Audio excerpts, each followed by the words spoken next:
compartimos hoy alrededor de la palabra de Dios para acercarnos a Dios y poder meditar en su revelación que nos dejó a través de la Biblia, de su palabra. El tema de hoy es alabanzas de fe y vamos a hablar básicamente sobre una historia bíblica. O sea, hoy el sermón va a girar en torno a una historia bíblica. Vamos a leer varios pasajes bíblicos. Ustedes nos van a poder acompañar leyendo también desde sus casas. Y vamos a ir analizando el caso del rey Josafat. Un caso muy interesante, un rey que quiso hacer las cosas bien, que buscó a Dios, que de alguna manera motivó al pueblo de Dios, a Israel, a poder buscar a Dios también. En definitiva, un montón de cosas lindas que Josafat hizo y que hoy las vamos a analizar, a compartir para poder aprender más de la vida del rey Josafat. Comenzamos leyendo el texto bíblico que se encuentra en 2 de Crónicas, capítulo 17, desde el versículo 3 al 10. Y compartimos juntos este texto que dice lo siguiente. Jehová estuvo con Josafat porque anduvo por los caminos que anteriormente había seguido David su padre. No buscó a los Baales, sino que buscó al Dios de su padre y anduvo en sus mandamientos, no según las obras de Israel. Por tanto, Jehová confirmó el reino en sus manos. Todo Judá traía a Josafat presentes y tuvo riquezas y gloria en abundancia. Se animó su corazón en los caminos de Jehová y quitó los lugares altos y las imágenes de acera de en medio de Judá. Al tercer año de su reinado, envió a sus príncipes para que enseñaran en las ciudades de Judá. Con ellos envió a los levitas y también a los sacerdotes Elisama y Joram, los cuales enseñaron en Judá, llevando consigo el libro de la ley de Jehová, y recorrieron todas las ciudades de Judá, enseñando al pueblo de Dios. El terror de Jehová cayó sobre todos los reinos de las tierras que estaban alrededor de Judá, de manera que no osaron hacer guerra contra Josafat. Los filisteos traían presentes y tributos de plata a Josafat. Los árabes también le trajeron ganados, 7.700 carneros y 7.700 machos cabríos.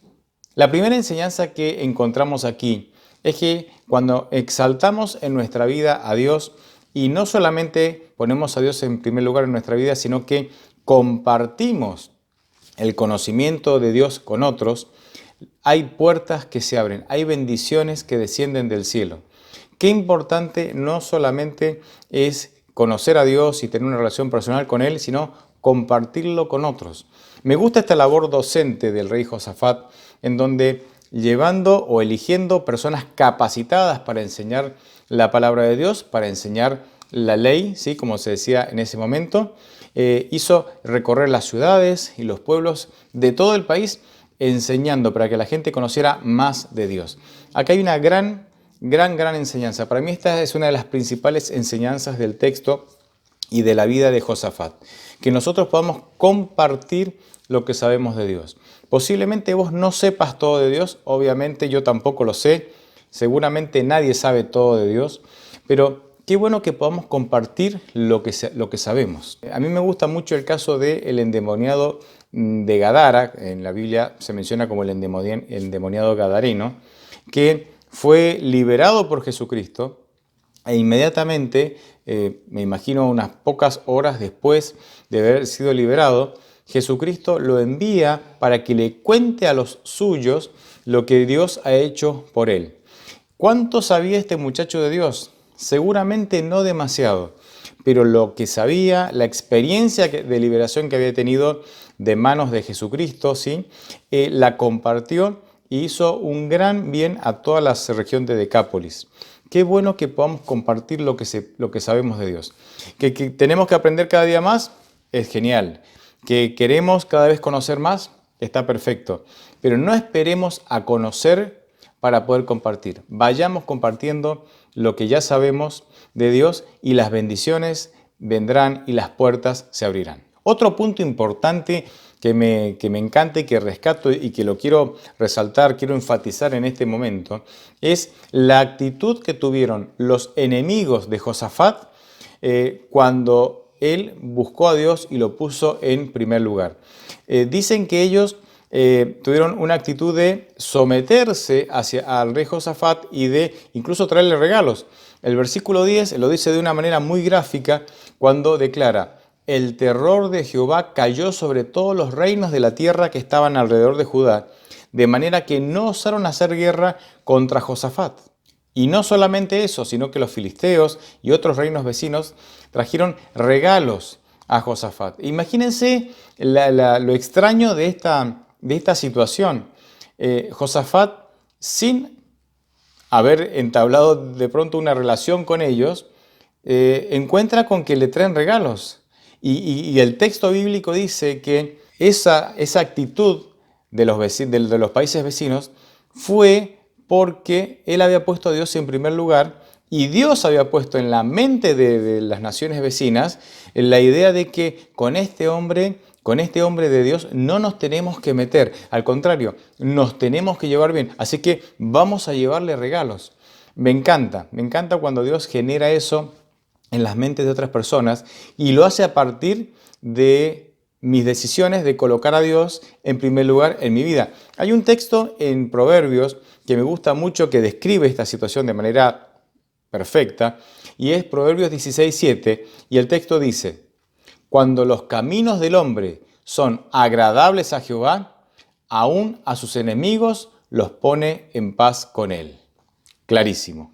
Pero todos nos podemos equivocar, somos humanos, somos débiles, también tenemos momentos de rebeldía y Josafat también cometió algunas equivocaciones. Es normal, a todos nos puede pasar en nuestra condición de pecado, en nuestra condición de humanos caídos, imperfectos. Sucedió, y esto lo registra en 2 Corintios capítulo 18, que el rey Josafat, que era el rey del reino de Judá, se une al rey de Acab, que era el rey de la parte norte de Israel, o lo que la Biblia llama el reino del norte, para ayudarlo en algunas batallas que el rey Acab tenía que enfrentar.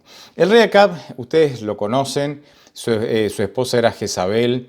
El rey Acab era un rey perverso, un rey que realmente hizo mucho daño al pueblo de Dios, y ya Dios había anticipado a través de sus profetas que la vida del rey Acab terminaría en la batalla. Bien, Josafat se equivoca al intentar ayudar al rey Acab en esta batalla y Dios se lo hace saber, ¿sí?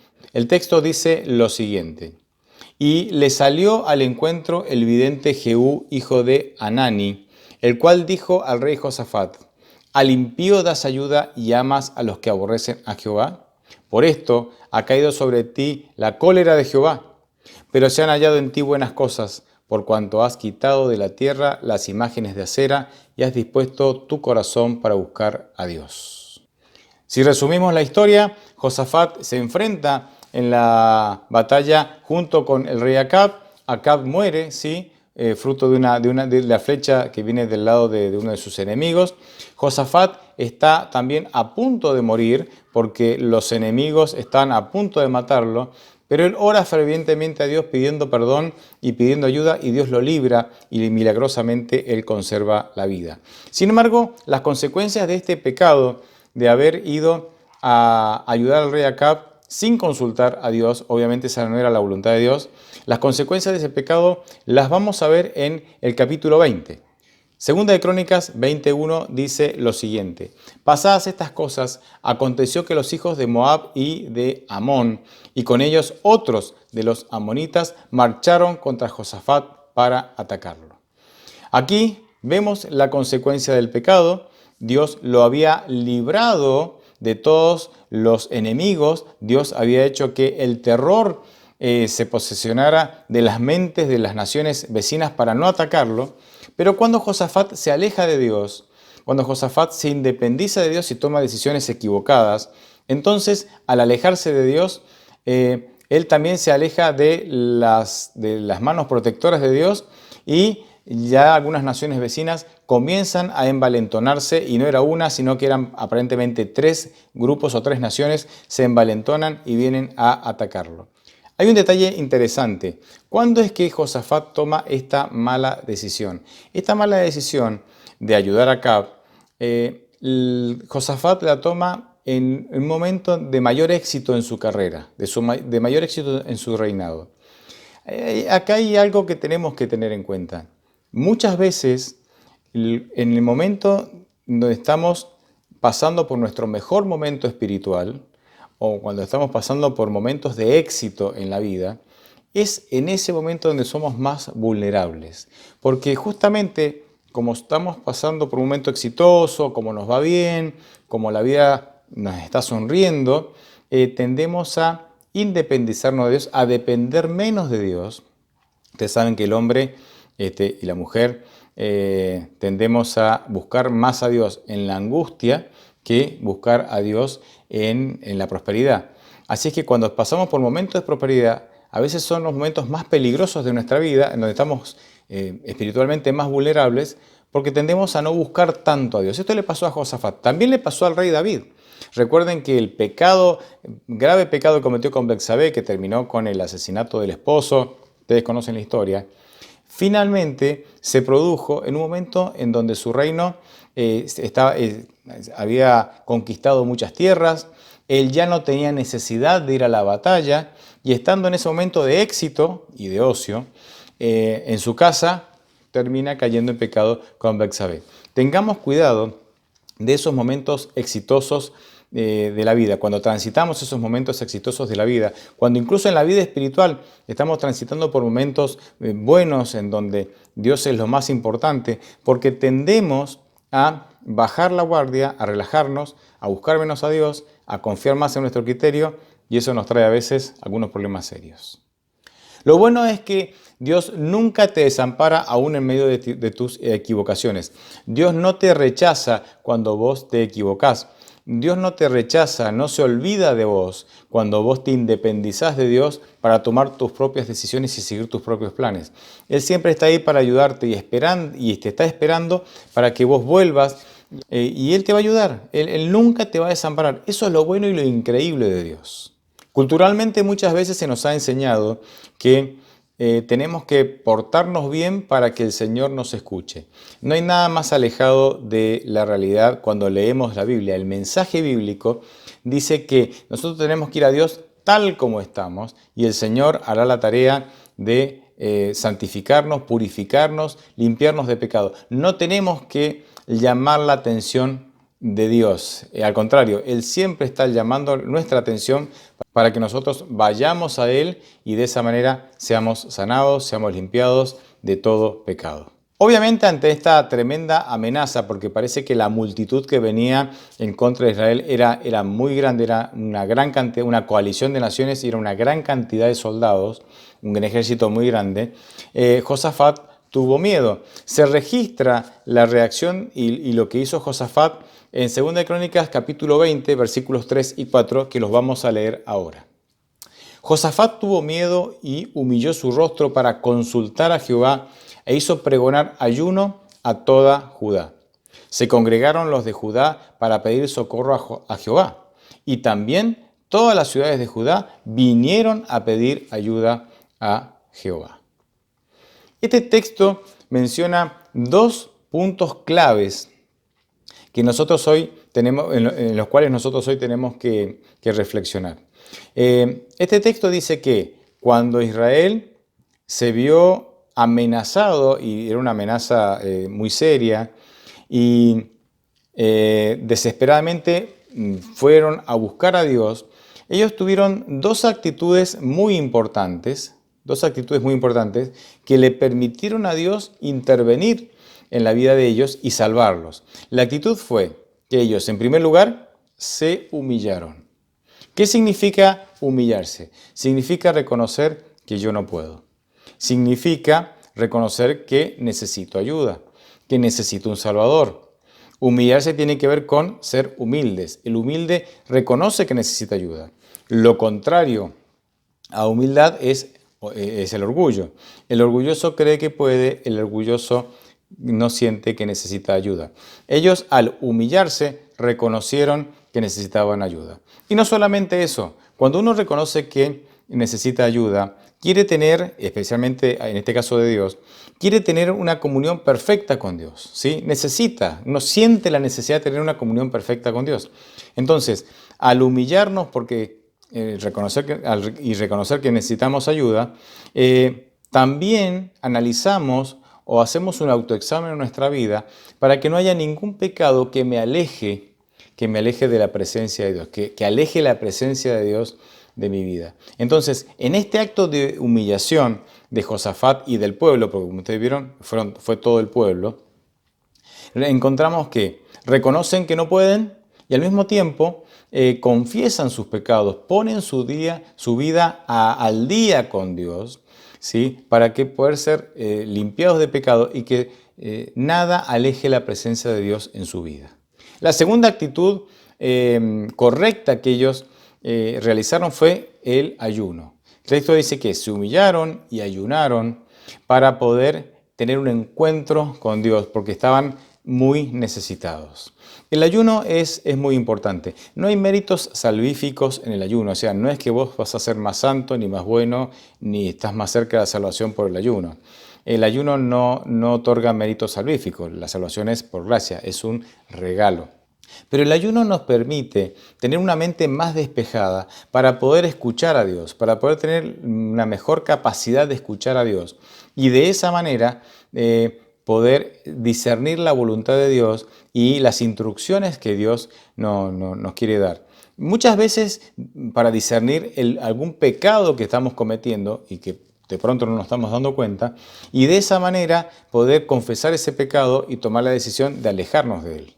Así que con estas dos actitudes correctísimas que nosotros deberíamos imitar, Josafat se dispuso a orar. Y la oración de Josafat es un poco larga, no la voy a leer, ustedes la pueden leer en el texto en 2 de Crónicas capítulo 20, pero básicamente voy a describir las partes de la oración para que veamos cómo expresó esta gran necesidad que tenía Josafat al orar con Dios. En primer lugar, él reconoce el poder y la grandeza de Dios. Y esto es bueno. Uno puede tener grandes necesidades, pero qué bueno que es comenzar la oración reconociendo el poder y la grandeza de Dios. Porque eso ya nos anima a presentarle la necesidad a Dios con confianza y con fe, con la seguridad de que Dios puede resolver cualquier situación en la que nosotros estemos viviendo, por difícil que sea. Así que él comienza mencionando el poder y la grandeza de Dios. En segundo lugar, él le recuerda, obviamente no a Dios, pero él hace mención, él recuerda las promesas cumplidas de Dios. Desde Abraham, gran descendiente, ¿verdad? El patriarca del pueblo de Israel, y otras promesas que tienen que ver con el desarrollo del pueblo de Israel. Destaco solamente el versículo 9, que de alguna manera resume, me parece, esta segunda parte, esta segunda sección de la oración, que es recordar las promesas de Dios. El versículo 9 dice: si mal viene sobre nosotros, o espada de castigo, o pestilencia, o hambre, nos presentaremos delante de esta casa y delante de ti, porque tu nombre está en esta casa, clamaremos a ti a causa de nuestras tribulaciones, y tú nos oirás y salvarás.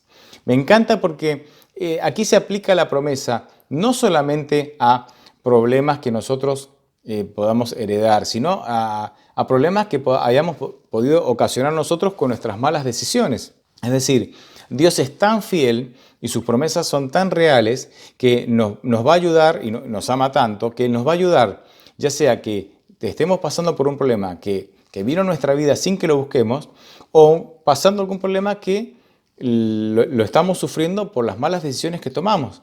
Dios nos quiere salvar.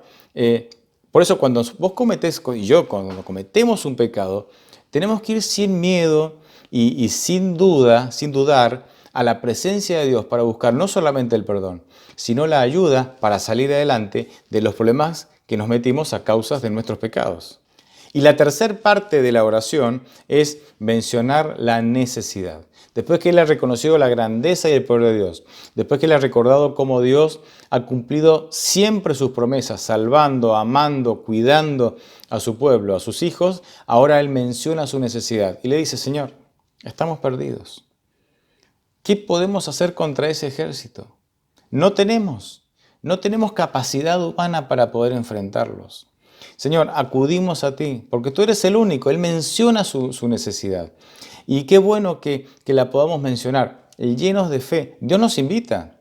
En Mateo capítulo 7 dice, pidan y se les dará. O sea, Dios nos invita a que nosotros pidamos cosas a Dios, expresemos nuestras necesidades a Dios. Él quiere resolver nuestros problemas. Sí, es cierto, lo hará en sus tiempos, con sus condiciones, pero tenemos un Dios todopoderoso que está muy preocupado y muy interesado en ayudarnos en nuestras necesidades. No dudemos en buscarlo para que Él pueda ayudarnos con todas nuestras necesidades. Y aquí se vienen algunos de los versículos más lindos de todas las Escrituras. La respuesta de Dios yo la voy a resumir leyendo dos versículos, el versículo 15 y el versículo 17, que dice lo siguiente. Entonces vino la respuesta de Dios. Escúchenme ustedes, habitantes de Judá y de Jerusalén. Y escúchame tú, rey Josafat. El Señor les dice, no tengan miedo ni se amedrenten al ver esta gran multitud, porque esta batalla no la libran ustedes, sino Dios. En este caso, ustedes no tienen por qué pelear. Simplemente quédense quietos y contemplen cómo el Señor los va a salvar. Judá y Jerusalén, no tengan miedo ni se desanimen. Salgan mañana y atáquenlos, que el Señor estará con ustedes. Aquí dice, en esta ocasión ustedes no necesitan pelear. Sí tienen que ir a la batalla, sí tienen que tener una actitud de ir a presentarse y decir, aquí estamos. Sí tienen que tener la actitud de ir a atacar, pero miren, no van a ser ustedes los que van a ganar esta batalla. Esta batalla es del Señor. Y esta vez, en esta ocasión, va a ser mucho más fácil que en otras ocasiones. En el versículo 18 nos dice que Josafat y el pueblo agradeció a Dios por esta respuesta. En el versículo 21 hay algo interesantísimo acá. Y acá sí me meto con el título del tema, alabanzas de fe. Josafat dijo, bueno, la batalla ya está ganada. Ya el Señor ha escuchado nuestra oración, nos ha perdonado nuestros pecados, hemos renovado nuestro pacto con Dios, nuestra relación con Dios, y ya nos dijo que la batalla está ganada. Sí, tenemos que ir, pero la batalla está ganada.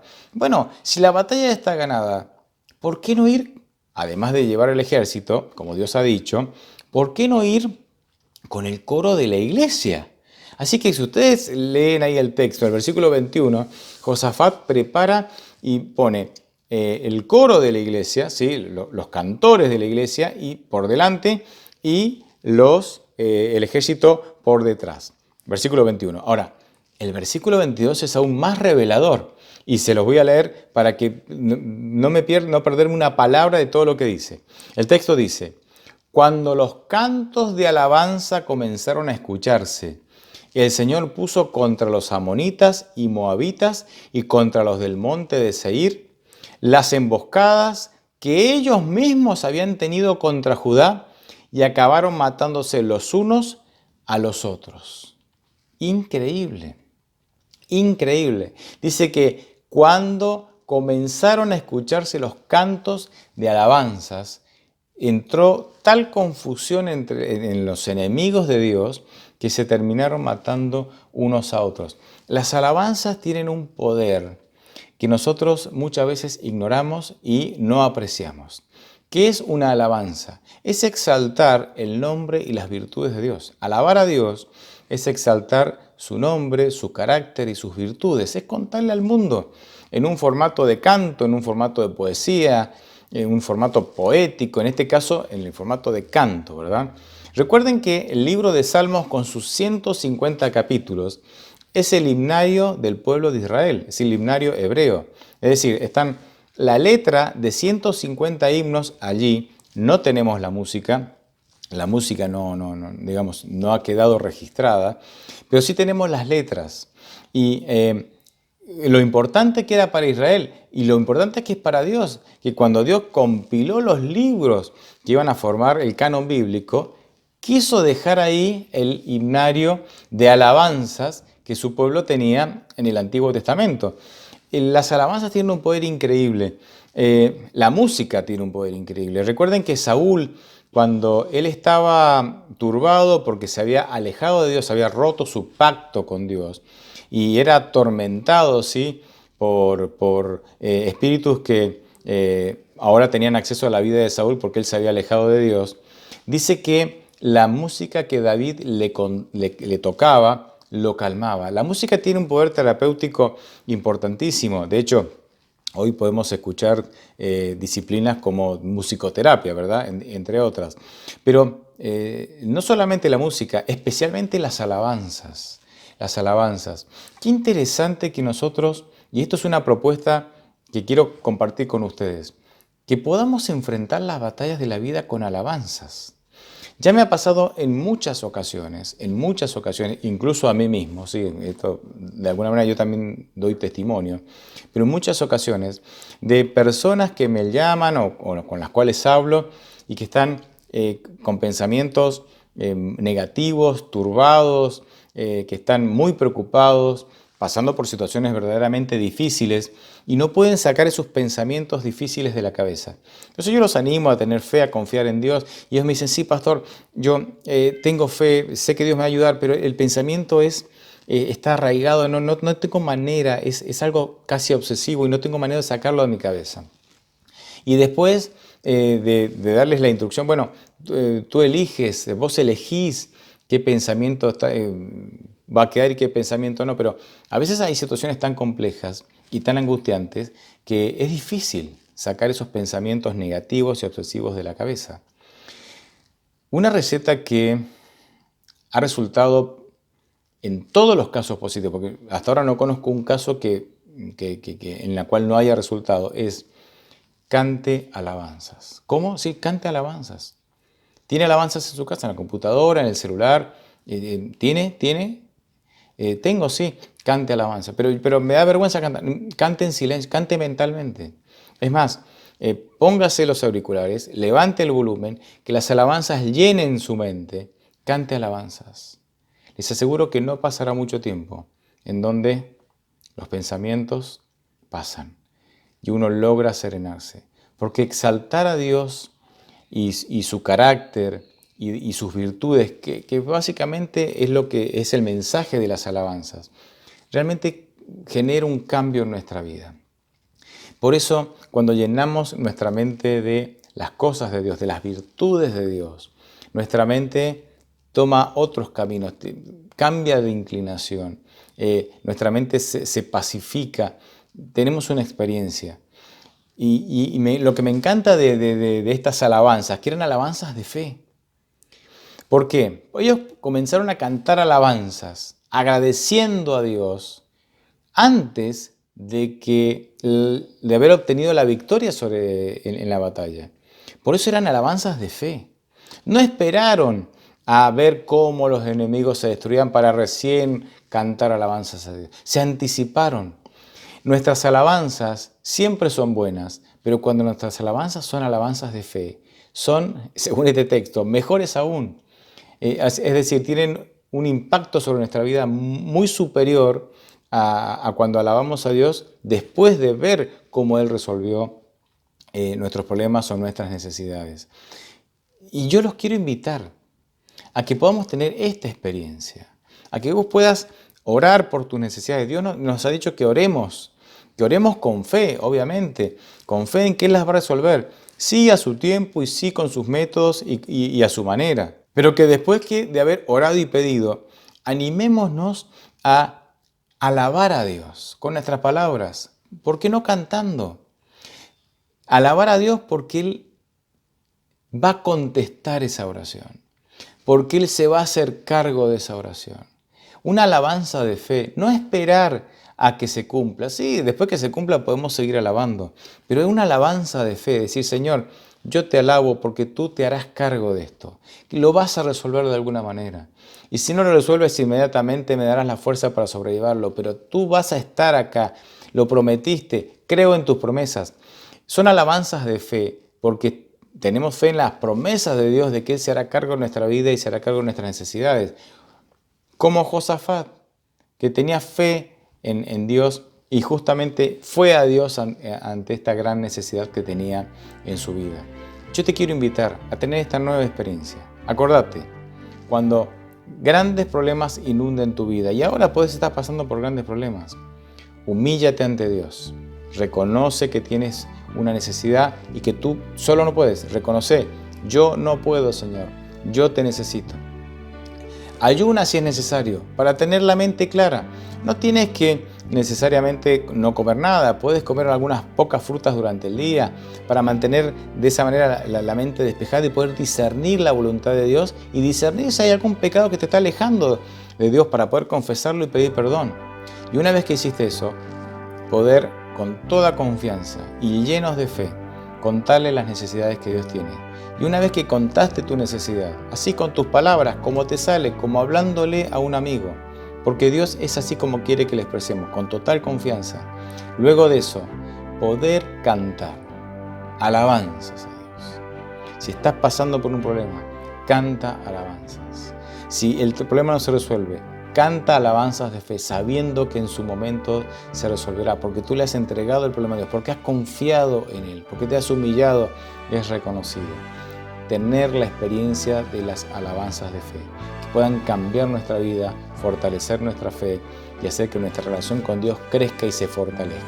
Ojalá podamos tener esa experiencia. Ojalá, es maravillosa. Te la recomiendo.